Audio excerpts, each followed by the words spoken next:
Hello friends, welcome to my channel. कैसे हैं आप सभी लोग। फ्रेंड्स, हम आज बात करने वाले हैं नॉर्मल मेंस्ट्रुअल ब्लीडिंग की। ये जो ब्लीडिंग होती है, पीरियड्स की ब्लीडिंग, ये कैसे होती है। बहुत सी फीमेल्स को इसके बारे में नहीं पता है। बस ये पता है कि शरीर से कुछ गंदगी निकल रही है बाहर, उनको इस तरह से लगता है। तो बिल्कुल डिटेल में मैं आपको बताऊंगी बहुत ही सिंपल सी लैंग्वेज में कि ब्लीडिंग आखिर होती कहाँ से है एंड किन कंडीशंस में ब्लीडिंग नॉर्मल होती है और कौन सी कंडीशंस में ये आपको एबनॉर्मल लगेगी। ठीक है, तो हम अपना वीडियो स्टार्ट करते हैं। फीमेल्स की मेंस्ट्रुअल ब्लीडिंग जानने से पहले आपको पता होना चाहिए फीमेल का रिप्रोडक्टिव सिस्टम के बारे में। अब ये रिप्रोडक्टिव सिस्टम क्या होता है, यानी कि फीमेल का जो जनन तंत्र होता है, हिंदी में बोल देते हैं।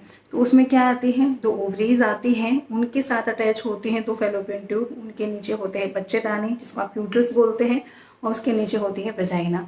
तो ये जो पूरा स्ट्रक्चर होता है, ये बनाता है फीमेल का रिप्रोडक्टिव सिस्टम। ठीक है, तो अगर हम बात करें नॉर्मल मेंस्ट्रुअल ब्लीडिंग की, तो ये मोस्टली जो गर्ल्स होती हैं उनको 10 से 11 साल की एज में आज के टाइम में शुरू हो जाती हैं। आजकल जल्दी इसलिए होने लगा है क्योंकि ये जो उनका लाइफस्टाइल होता है, खाने पीने का और जो रहने सहने का तरीका होता है, वो आपकी मेंस्ट्रुअल साइकिल को बहुत इफेक्ट करता है। तो जैसे आजकल के बच्चे जंक फूड वगैरह ज़्यादा खाते हैं, स्पाइसी फूड वगैरह, तो ये सारी चीज़ें भी इस चीज़ पर फर्क डालती हैं। और आज के टाइम में 10 से 11 की एज में मोस्टली देखा गया है जो गर्ल्स हैं उनको पीरियड्स आ जाते हैं। और अगर ऑन एन एवरेज देखा जाए तो 10 से 12 साल एक एवरेज लिमिट दी गई है कि इसमें मोस्टली गर्ल्स को पीरियड शुरू हो जाते हैं, जिसको हम मेनार्के बोलते हैं, यानी कि उनका फर्स्ट पीरियड होता है। तो अब ये जो पीरियड वाला जो ब्लड होता है, ये आता कहाँ से है, किस तरह से आता है। तो जैसे मेंस्ट्रुअल साइकिल होती है, हर एक फीमेल के लिए अलग अलग मेंस्ट्रुअल साइकिल होती है। किसी के लिए 25 दिन की होती है, किसी के लिए 30 दिन की, किसी के लिए 35 दिन की। और जो नॉर्मल रेंज मानी गई है वो है 21 से 40 दिन तक की भी जो साइकिल होती है, उसको भी नॉर्मल कंडीशन में रखा गया है। वो किस लिए रखा गया है वो मैं आपको बाद में डिस्कस करूंगी। ठीक है, तो यहाँ पर जो मैं आपको एग्जांपल बताने जा रही हूँ वो समझ लेते हैं कि कोई फीमेल है, उसकी 28 दिन की साइकिल है। तो 28 दिनों में कौन कौन से चेंजेस होते हैं कि जब आपकी वेजाइना से ब्लीडिंग होती है। तो ये जो आपकी मंथली साइकिल होती है, जो इसका पहला दिन होता है, तभी से इस ब्लीडिंग की तैयारी शुरू हो जाती है। वो किस तरह से होती है, जैसे मैंने रिप्रोडक्टिव सिस्टम बताया, उसमें आपके अंडाशय बताए और जो आपका यूट्रस है वो बताए। तो ये दोनों ही चीज़ें इसकी तैयारी करने लगते हैं। तो किस तरह से करते हैं, जो अंडाशय होता है उसके अंदर बहुत सारे एग्स होते हैं, तो वो एक फॉलिकल में बंद होते हैं। फॉलिकल, इसको आप इस तरह समझ सकते हैं, एक फ्लूइड फिल्ड सैक होती है, उसके अंदर एग होता है, मतलब एग है, उसके बाहर कुछ पानी सा भरा हुआ है, उस पूरे स्ट्रक्चर को फॉलिकल बोलते हैं। तो ये जो अंडाशय में फॉलिकल्स होते हैं, ये पहले दिन से मैच्योर होना शुरू हो जाते हैं। जैसे जैसे मैच्योर होते हैं इनका साइज बढ़ता रहता है। एंड यस, आपने ओव्यूलेशन डे के नाम से सुना होगा, एक डे आता है। तो वो क्या आता है, जब आपकी नेक्स्ट साइकिल शुरू होने वाली होती है उससे 14 दिन पहले आता है। तो हमने यहाँ पर एक ऐसी फीमेल ली है जिसका 28 दिन का साइकिल है। तो 28 दिन के हिसाब से लगाया जाए तो जो महीने की 14 तारीख होगी उसको उस लेडी का ओव्यूलेशन होना होता है। तो ओव्यूलेशन का मतलब क्या होता है, ये जो फॉलिकल होता है ये रप्चर हो जाता है और इसके अंदर से एग बाहर निकल आता है। तो जब ये एग बाहर निकलता है तो ये जो आपकी फैलोपियन ट्यूब्स होते हैं, इनके एक एंड पे होते हैं स्ट्रक्चर्स जिनको फिम्ब्रिय बोलते हैं, फिंगर लाइक स्ट्रक्चर्स होते हैं। तो ये फिम्ब्रिय क्या करते हैं, वो जो एग होता है उसको वहाँ से उठा के अपने अंदर ले लेते हैं गर्भनली में। गर्भनली में भी अलग अलग स्ट्रक्चर्स होते हैं। एक स्ट्रक्चर हो जाता है उसमें एम्पुला। तो वो जो एग होता है वहाँ से उठाकर, ओवरी से उठाकर वो एम्पुला में बैठ जाता है जब उनका ओव्यूलेशन डे वाले दिन। ठीक है, तो अब ये जो एग है इसके जो लाइफ स्पैन होता है ये होता है 18 घंटे से 24 घंटे का। ये वाला दिन ऐसा होता है कि अगर ये लेडी फिजिकल इंटरकोर्स करते हैं किसी मेल के साथ और कोई स्पर्म आता है अंदर, तो स्पर्म और एग का फर्टिलाइजेशन होता है, दोनों मिलते हैं और आप प्रेगनेंसी की तरफ कदम बढ़ा रहे होते हैं। ठीक है, तो ये तो यहाँ तक हम बात करते हैं भी ओव्यूलेशन डे की। लेकिन जो आपकी मेंस्ट्रुअल ब्लीडिंग है उसके लिए जो तैयारी वो सिर्फ ओवरी में नहीं चल रही होती, जो आपका यूट्रस है उसमें भी चल रही होती है। आप इसको सिंपल से एग्जांपल से समझ सकते हैं। आप किसी को फ़ोन करते हैं, आपको किसी के यहाँ जाना है, तो आपको अगर एक हफ्ते बाद भी जाना है, आप इन्फॉर्म करते हैं कि भाई हम एक हफ्ते बाद आएंगे आपके यहाँ पर, तो तैयारी दोनों तरफ से शुरू हो जाती है। आपने फ़ोन किया तो आपको ये लगता है कि हर दिन कुछ ना कुछ दिमाग में चलता है, ये पहन के जाएंगे, ऐसा करेंगे, वैसा करेंगे, तो आपकी तैयारी शुरू हो जाती है। तो वो हो गया आपका अंडाशय, उसके अंदर अपनी तैयारियाँ चल रही हैं। और जिसके घर आपको जाना होता है, ऑब्वियसली किसी के घर मेहमान आने होते हैं, तो उसकी तैयारी और ज़ोर शोर से चलती है, पहले दिन से चल जाती हैं। ये करना है, ये तैयार करना है। तो सेम होता है आपका बच्चेदानी भी, जो अंडाशय है उसकी तैयारी चल रही थी एग को बनाने की और एग को रिलीज करने की। जो बच्चेदानी होती है वो तैयारी कर रहा होता है कि अगर ये एग फर्टिलाइज हो जाता है, स्पर्म के साथ मीट कर जाता है, तो उसके लिए वो एक कुशन तैयार कर रहा होता है यूट्रस, कि वो यहाँ पर आकर इम्प्लांट हो जाए। फर्टिलाइजेशन होता है या नहीं होता उस चीज़ से यूट्रस को मतलब नहीं होता, बस ये एक नॉर्मल सा प्रोसीजर है, उसे हर महीने तैयारी करनी होती है। तो ये जो तैयारी होती है क्या हो जाती है, जो बच्चेदानी होती है उसके सबसे अंदर की लेयर को बोला जाता है एंडोमेट्रियम। ये जो एंडोमेट्रियम होती है इसी की वजह से जो यूट्रस की कैविटी होती है ये अपनी शेप में बनी होती है। अगर ये एंडोमेट्रियम नहीं होती तो जो इसकी मायोमेट्रियम होती है आपस में एडिशंस वगैरह हो सकते हैं, कॉम्प्लिकेशंस हो सकते हैं। ठीक है, तो एंडोमेट्रियम इसकी जो कैविटी है, जो यूट्रस की कैविटी है उसको मेंटेन करके रखती है। तो ये जो एंडोमेट्रियम होती है इसके भी दो पार्ट्स होते हैं, एक इसकी बेसल लेयर होती है और एक इसकी फंक्शनल लेयर होती है। जो जैसे नाम से समझ में आ रहा होगा बेसल लेयर, यानी कि इसके अंदर भी कोई लेयर है उससे वो अच्छी तरह से अपना बेस बनाती है, चिपकी हुई होती है। और जो फंक्शनल लेयर होती है, जैसे कि नाम से ही पता चल रहा है कि वो कुछ ना कुछ फंक्शन करती है।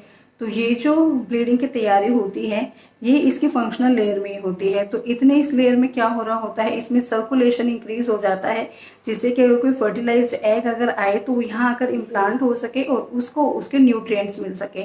तो इतने में इसमें क्या होता है, ये जो इसकी फंक्शनल लेयर होती है वो ब्लड सर्कुलेशन की वजह से थिक होना शुरू हो जाती है।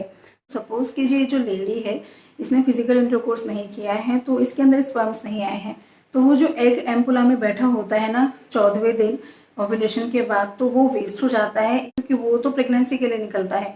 तो वो एग क्या होता है, गर्भ नली में से होते हुए फिर यूट्रस में आता है, और जैसे वो स्पर्म के साथ मीट ही नहीं हुआ तो फिर वो जो आपकी यूट्रस की जो एंडोमेट्रियम होते हैं वहाँ से वो चिपकता भी नहीं है, इम्प्लांटेशन नहीं होता, क्योंकि वो खाली एग होता है। वहाँ पे इम्प्लांटेशन जब भी होता है जब कोई फर्टिलाइज्ड एग हो, यानी कि जब स्पर्म के साथ मीट किया हुआ हो।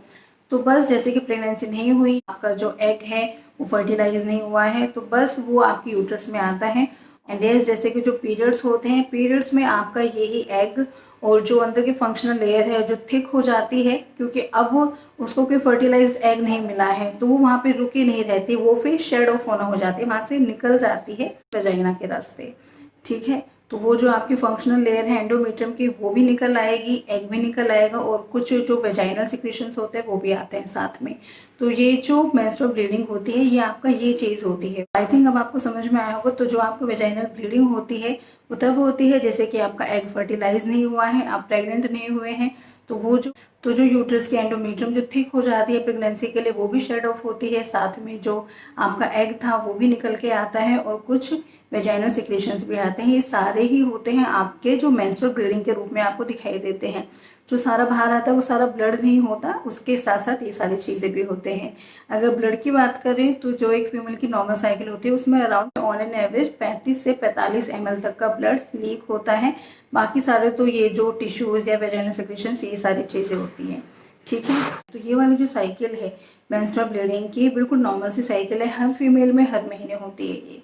ठीक है, तो आई थिंक अब आपको समझ में आ गया होगा कि जो आपको मेंस्ट्रुअल ब्लीडिंग दिखाई देती है वो किस तरह से आपके शरीर से बाहर निकलती है।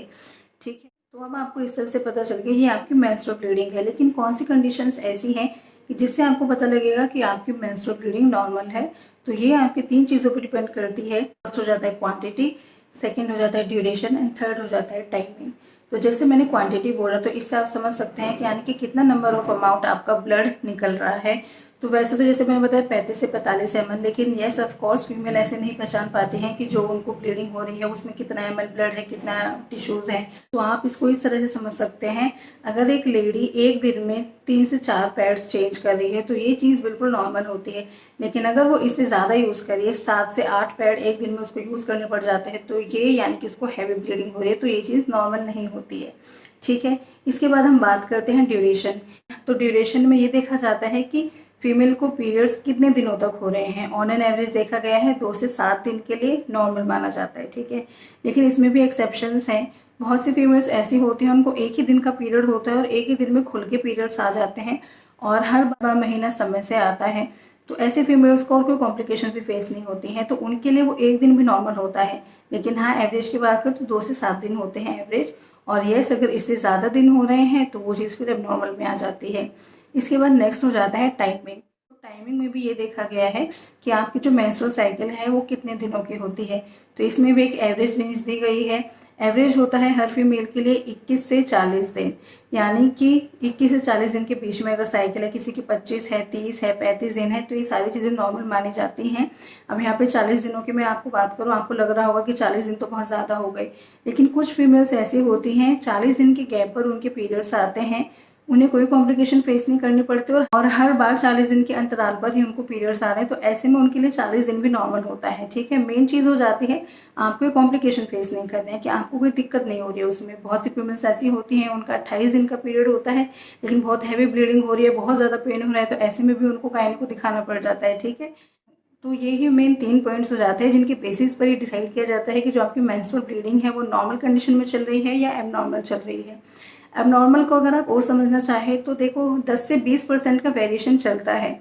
ठीक है, अब बहुत सी फीमेल्स होती हैं कि उनकी 28 दिन की साइकिल है, फिर उनको लग रहा है कि अरे अब की बार तो 30 दिन हो गए तब आया है, तो 10 से 20% का चेंज हर उसमें चलता है। उसमें ज़्यादा घबराने वाली बात नहीं है। फिर चाहे वो ब्लीडिंग का टाइम है, चाहे महीने में दिन थोड़े बहुत ऊपर नीचे हो रहे हैं, तो 10 से 20% वेरिएशन चलता है। ठीक है, अभी तक तो हमने बात की कि नॉर्मल मेंस्ट्रुअल ब्लीडिंग क्या होती है, कौन कौन से इसके पैरामीटर्स हो जाते हैं कि जिससे आप डिसाइड करते हैं कि आपकी मेंस्ट्रुअल ब्लीडिंग नॉर्मल है। अब कुछ चीज़ें मैं ऐसे बता देती हूँ जो देखने में बहुत आम लगती है, लेकिन आपको अलर्ट होने की ज़रूरत होती है। कुछ फीमेल्स होती हैं कि उनका 28 दिन का मेंस्ट्रुअल साइकिल है, लेकिन वो अचानक से चेंज होकर वो हो जाता है 40 दिन का। या फिर कुछ फीमेल्स ऐसी उनका 40 दिन का मेंस्ट्रुअल साइकिल है, नॉर्मली ठीक ठाक चल रहा है, फिर एकदम से वो 21 दिन का हो जाता है। तो ये जो सडन चेंज होता है और फिर उसी में लगातार बना रहता है, तो ये भी एक अलर्ट होता है, एक अलर्ट साइन है कि ऐसा क्यों हो रहा है। तो ऐसी कंडीशन में भी आपको गायनी को विजिट करना चाहिए। सपोज कि जो आपको पेन नहीं हो रहा है ज़्यादा या आपको कोई कॉम्प्लिकेशन फेस नहीं करनी पड़ रही है, लेकिन यस एकदम से इतना डिफरेंस हो रहा है, तो आपको गायनी को ज़रूर दिखाना चाहिए कि कहीं कुछ और प्रॉब्लम तो नहीं है। एंड यस ऐसी नेक्स्ट थिंग होती है, जो आपका फ्लो है आपका, चाहे 3 दिन रहता है, चाहे 4 दिन रहता है, कितने भी दिन रहता है, वो नॉर्मली हमेशा ठीक चल रहा है जैसा आपको आता है। एकदम से आपको हैवी फ्लो आने लगा कि अब मुझको हैवी पीरियड्स होते हैं, तो उस टाइम भी आपको गायनी को विजिट करना है, क्योंकि इस तरह के केसेस में जो एकदम से हैवी ब्लीडिंग हो जाती है, ये वाले केस उन्हें मोस्टली देखा गया है, हो सकता है उनको यूट्रस में इन्फेक्शन हो या उनको कुछ प्रॉब्लम हो सकती है थायराइड से रिलेटेड, तो इस तरह की चीज़ें ही रूल आउट हो सकती हैं। नहीं होता तो अच्छी बात है, लेकिन सडन चेंज में आपको दिखाना चाहिए। ठीक है, इसके बाद नेक्स्ट चीज़ हो जाती है कि जैसे पीरियड्स हैं वो आपको 1 महीने में 2 बार आ रहे हैं, तो वो कंडीशन भी नॉर्मल नहीं होती। हो सकता है सर्वाइकल कैंसर हो या फिर कोई यूट्रस में पॉलिप हो, इस तरह की कंडीशन भी रूल आउट हो सकती हैं। तो मीन्स ये है, जो नॉर्मल मैंने आपको चीज़ें बता दी, उसके बाद में अगर आपको बहुत ज़्यादा वेरिएशन दिख रहा है एकदम से, तो आपको गायनी को ज़रूर दिखाना चाहिए। ये नहीं सोचना चाहिए कि नहीं कोई बात नहीं, हमको पेन नहीं हो रहा तो हम ऐसे ही रहते हैं। वेरिएशंस पे आपको विजिट करना चाहिए। ठीक है फ्रेंड्स, यही था बस आज का वीडियो। आई होप आपको अच्छा लगा हो, पसंद आया हो तो लाइक ज़रूर कीजिए, शेयर कीजिए और हमारे चैनल को ज़रूर सब्सक्राइब कीजिए और वीडियोस देखने के लिए। ठीक है, हम फिर मिलेंगे नेक्स्ट वीडियो में, तब तक के लिए बाय।